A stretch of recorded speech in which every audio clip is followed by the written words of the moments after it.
Assalamualaikum warahmatullahi wabarakatuh. Anak-anakku sekalian, siswa kelas 9 MTS Muhammadiyah 1 Samarinda yang semoga senantiasa dirahmati Allah Subhanahu wa taala. Alhamdulillah pagi hari ini kita kembali bersua dengan materi pelajaran IPS terpadu. Kita masih melanjutkan materi yang kemarin ya, yang dimana pada kesempatan kali ini kita akan membahas tentang kependudukan atau keadaan penduduk di benua Asia dan juga benua-benua lainnya. Keragaman penduduk yang ada di benua-benua, baik di benua Asia, di Afrika, di Eropa, di Amerika maupun di Australia, ini adalah merupakan sunatullah ya. Jadi ini adalah kehendak Allah dengan tujuan tentu saja untuk saling mengenal. Maka tidak salah kalau sesungguhnya Allah Subhanahu wa taala juga sudah mengingatkan kepada kita semua jauh-jauh hari terkait dengan eh, keragaman manusia ini, yaitu adalah ketika ya ayyuhan nas inna khalaqnakum min dzakari wa untha wa ja'alnakum syu'uban wa qabaila lita'arafu. Hei manusia, sesungguhnya Allah gitu ya, telah menjadikan menciptakan manusia dari laki-laki dan juga dari perempuan dan kemudian menjadikan manusia itu berbangsa-bangsa dan bersuku-suku, tujuannya adalah lita'arafu, untuk saling mengenal. Jadi keberadaan dan juga keanekaragaman manusia yang ada di dunia ini adalah tujuannya adalah agar kita saling mengenal gitu. Maka yang akan kita bahas pada kesempatan pagi hari ini adalah terkait dengan dinamika penduduk Asia dan juga benua-benua lainnya. Anak-anakku sekalian yang semoga dirahmati Allah, jumlah penduduk di benua Asia pada per tahun 2013 itu kurang lebih 4,298 miliar jiwa, yang artinya kepadatan penduduknya adalah 122 jiwa per kilometer persegi ya. Dengan ini maka penduduk Asia adalah penduduk yang terbanyak di dunia ya. Dibandingkan dengan benua-benua lainnya, penduduk Asia ini adalah penduduk yang terbanyak di dunia. Karena ada beberapa negara-negara yang padat penduduknya itu antara lain ada di dataran rendah Cina ya, di Jepang, ada lembah Sungai Indus, lembah Sungai Gangga dan juga di Pulau Jawa ini di Indonesia ya. Nah, daerah-daerah yang jarang penduduknya itu antara lain ada di Siberia, di pegunungan di kawasan Asia Tengah, di dataran tinggi Tibet, daerah gurun dan juga daerah stepa. Anak-anakku sekalian yang semoga dirahmati Allah, kita mulai dari benua Asia. Di benua Asia sendiri terdapat 4 macam induk bangsa ya. Jadi ada 4 macam ras atau induk bangsa. Yang pertama adalah induk bangsa atau ras Mongoloid. Ya, bangsa yang termasuk bangsa Mongoloid ini tersebar di negara-negara ya sebagian dari mohon maaf Asia bagian timur ya, ada Tiongkok ya, Jepang, Mongolia ya, Korea. Kemudian juga ada di Myanmar, ada di Thailand dan juga di Indochina. Kemudian selain Mongoloid juga ada induk bangsa Melayu ya. Induk bangsa Melayu ini menempati daerah-daerah kepulauan di Indonesia ya, ada kepulauan di Filipina dan juga Jazirah Malaka. Ya, termasuk juga di Malaysia ya, di Brunei Darussalam, Indonesia ya. Nah, ini. Nah, anak-anakku sekalian, yang ketiga adalah induk bangsa Dravida. Jadi bangsa Dravida ini menempati atau tersebar di Asia bagian selatan ya. Termasuk ada India, Sri Lanka ya. Kemudian juga Maldives ya, negara-negara yang berada di Asia bagian selatan itu banyak sekali tersebar induk bangsa Dravida. Nah, kemudian selain itu juga ada induk bangsa kulit putih. Jadi bangsa kulit putih ini tersebar di kawasan Asia kecil ya, itu di bangsa-bangsa Arab, di Iran ya, di Armenia dan juga beberapa di antaranya bertempat tinggal di Pakistan dan juga India. Nah, selain Asia, maka kita akan melangkah ke benua Afrika.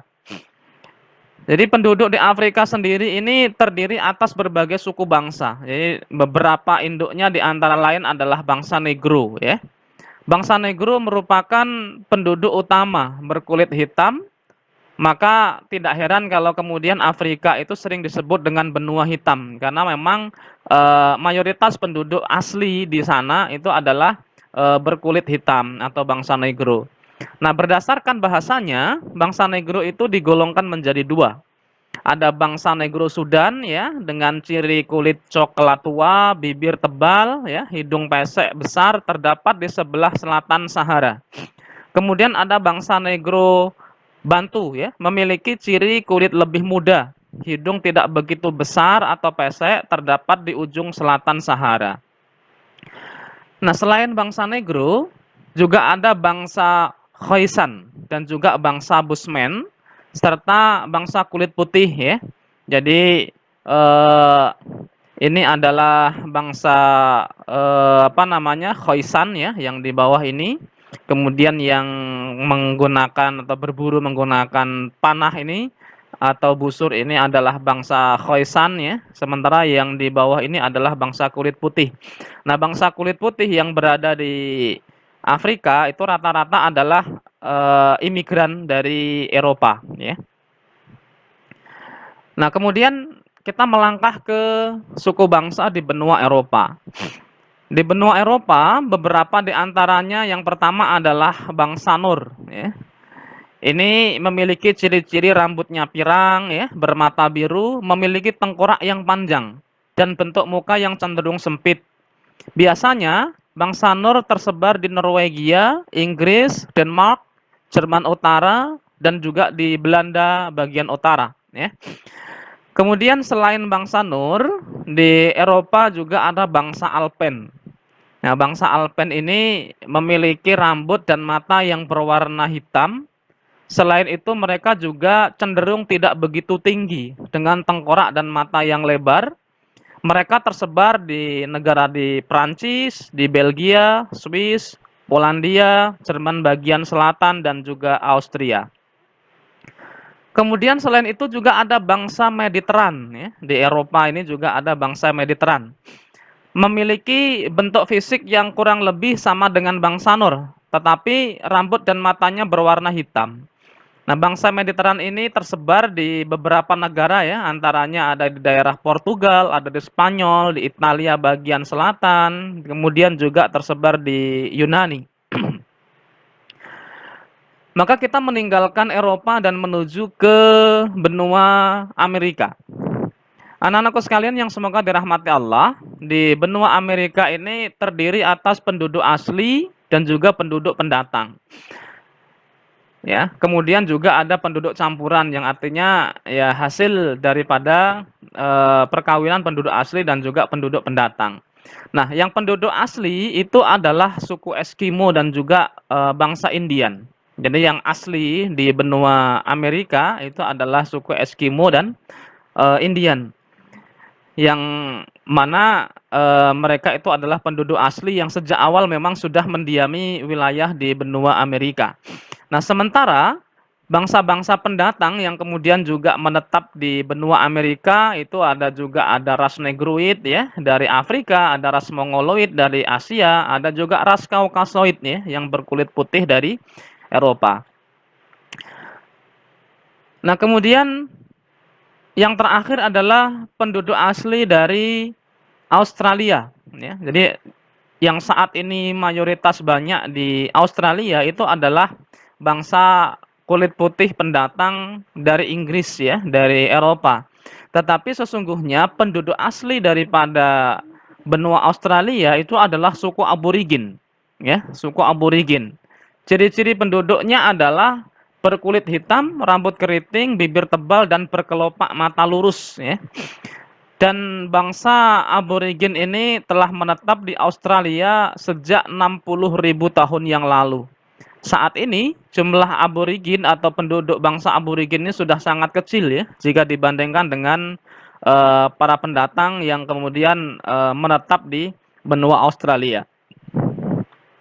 Nah, anak-anakku sekalian yang semoga dirahmati Allah, lantas bagaimana dengan pertumbuhan penduduk ya, benua Asia dan benua lainnya? Jadi penduduk di benua Asia ini per tahun 2013 itu sudah lebih dari 4 miliar jiwa ya. Dengan kepadatannya mencapai 122 jiwa per kilometer persegi.